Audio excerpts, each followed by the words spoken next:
hoje vamos receber aqui o autor, analista e consultor sobre política externa americana e segurança internacional, Jacob Paraquila. Jacob irá responder algumas perguntas selecionadas pela nossa equipe sobre inteligência artificial. Boa noite, Bonner. Obrigado pela oportunidade e espero poder contribuir bastante e esclarecer algumas verdades e mitos sobre a inteligência artificial.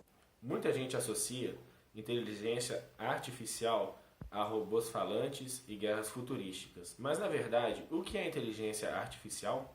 O que é inteligência artificial? Bem, inteligência artificial é geralmente aceita como a capacidade de um sistema de computação de executar tarefas que normalmente exigem inteligência humana, além de que ser a área da ciência que busca desenvolver novas tecnologias de aprimoramento dessas tarefas, como análise e captação de dados e tomada de decisão por meio de softwares e algoritmos.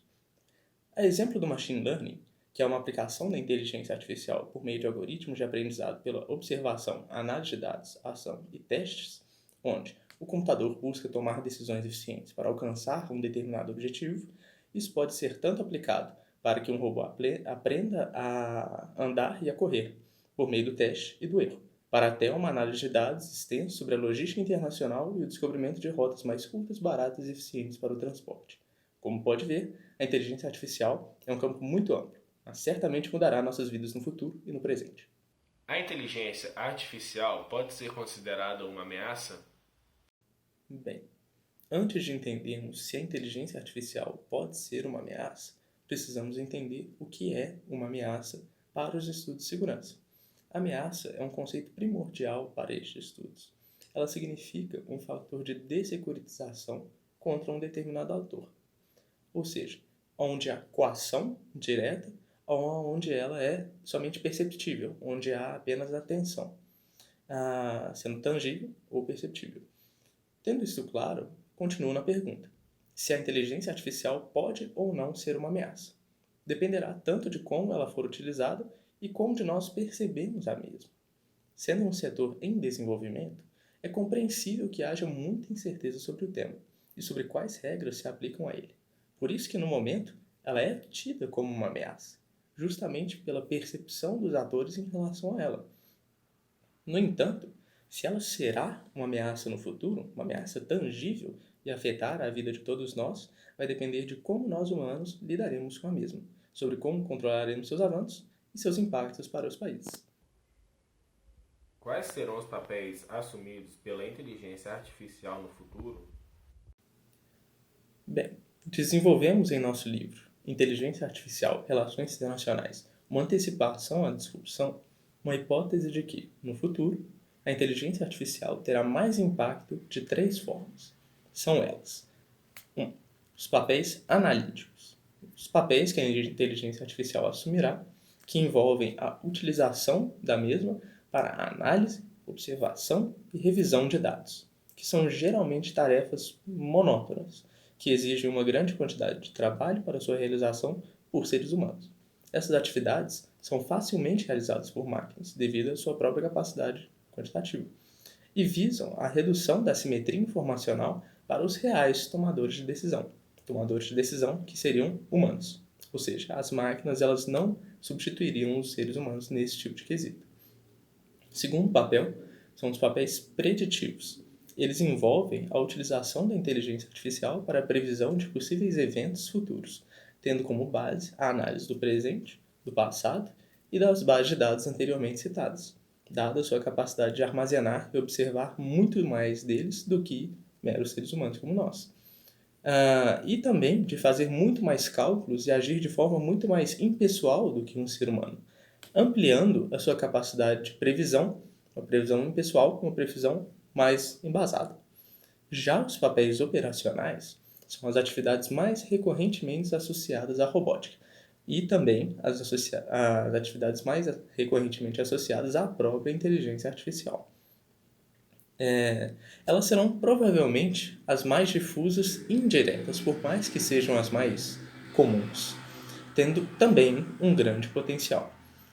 Desde a substituição completa do trabalho humano manual, como por exemplo na logística e na distribuição de produtos, até o desenvolvimento de armas e sistemas mais eficientes de de capacidades militares de determinados países. O que a inteligência artificial irá percorrer, qual papel ela irá tomar, depende apenas de nós. Nosso telespectador, o qual não quis citar o nome, diz estar preocupado com a possibilidade de uma demissão em massa por causa da implementação de robôs e máquinas. Qual é a sua resposta a isso, Jacob? Este certamente é o fator mais impactante para os atores mais vulneráveis desta equação, os indivíduos, que poderão ver suas condições de vida melhoradas ou pioradas dependendo de como a tecnologia se desenvolver. Um estudo recente feito por Carl Frey mostra que nos Estados Unidos, 47% dos empregos estão sujeitos a se automatizar, desde empregos vinculados ao trabalho manual ou a atividades vinculadas às funções da inteligência artificial anteriormente mencionadas. Há uma grande possibilidade de disrupção da atual divisão do trabalho em nossa sociedade. Que isto irá acontecer já é certo. No entanto, algumas dúvidas surgem neste debate.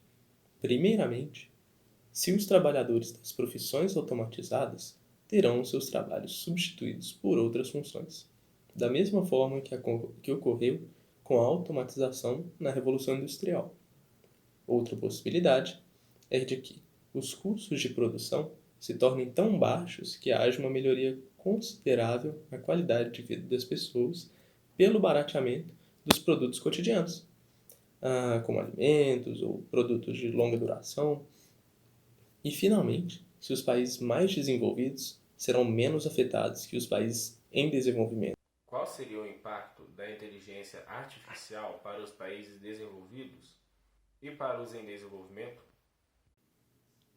Duas visões distintas podem ser utilizadas para responder esta pergunta: a pessimista e a otimista. Pelo lado pessimista, o autor David Autor crê que a inteligência artificial poderia erodir a vantagem comparativa de grande parte do mundo em desenvolvimento, o que geraria desempregos em massa e impediria sua ascensão a um patamar mais desenvolvido, já que os investimentos em sua economia não seriam tão rentáveis quanto nas economias desenvolvidas, sendo preferível a produção nessas economias. Além disso, essas economias, esses países desenvolvidos, eles seriam detentores dessa tecnologia disruptiva e teriam um capital humano melhor adaptado a esse tipo de mudança do que as economias em desenvolvimento. Um capital humano que poderia até mesmo se beneficiar dessa automatização. Já, pelo lado otimista, é utilizada a lógica da Revolução Industrial, que, por mais que visse diversos postos de trabalho automatizados, conseguiu aumentar a produção e os lucros sem reduzir os empregos, aumentando também a qualidade de vida das pessoas, com a oferta de produtos mais baratos e de melhor qualidade que os anteriores. O lado otimista também crê que, por meio das melhorias logísticas produzidas pela inteligência artificial, haveria um aumento na integração mundial e uma redução nas barreiras para todo o tipo de comércio existentes no globo. O senhor acha que existe alguma possibilidade de criação de uma organização internacional para a regulação de robôs e inteligência artificial em modo geral? Eu, em conjunto com os colegas que desenvolveram o livro, acreditamos que haja uma grande possibilidade de utilização da inteligência artificial no patamar internacional, tanto para o bem quanto para o mal, e que todos seriam beneficiados pelo desenvolvimento de medidas para gerir estes avanços conscientemente. Os dois exemplos de utilização torpe da inteligência artificial são o âmbito da automatização de armas e o aumento de sua eficiência, como visto em filmes como Dr. Strangelove, onde um simples sistema de detonação automática de mísseis causou o fim da humanidade, e no aumento da desigualdade entre os países desenvolvidos e em desenvolvimento. Para resolver estes itens, acreditamos que organizações de governança multilaterais poderiam ser criadas, impedindo essas utilizações nefastas. A exemplo dos próprios tratados de limitação às armas biológicas ou às armas químicas, que funcionam até hoje.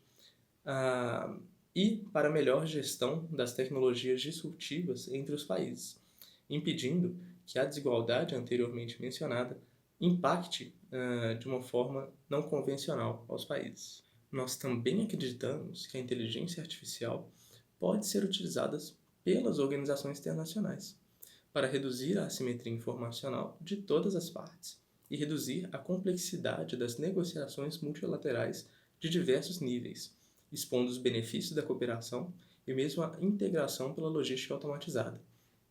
Um exemplo da redução da assimetria informacional pode ser visto na utilização de sistemas de sensores para a prevenção da utilização de armas químicas ou mesmo de armas biológicas. Sistemas que seriam muito mais eficientes do que humanos para tomar essas mesmas iniciativas. E, para as negociações multilaterais, nós vimos recentemente negociações do Tratado Transpacífico, que envolvem diversos países com diversos interesses, diversos grupos de interesse dentro dos mesmos, e onde a inteligência artificial, por meio das suas habilidades analíticas e habilidades preditivas, poderia auxiliar aos tomadores de decisão das próprias organizações multilaterais a gerar um resultado positivo neste tipo de negociação.